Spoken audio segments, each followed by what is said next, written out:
ગુજરાત. મારું નામ મકવાણા કાવ્યા કળંકી છે.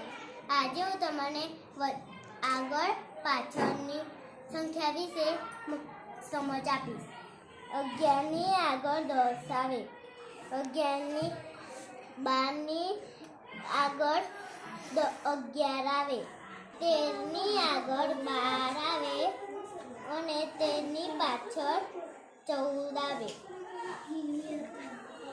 14ની આગળ 13 આવે, 14ની પાછળ 15 આવે, 15ની આગળ 14 આવશે અને 15ની પાછળ 16 આવશે, 16ની પાછળ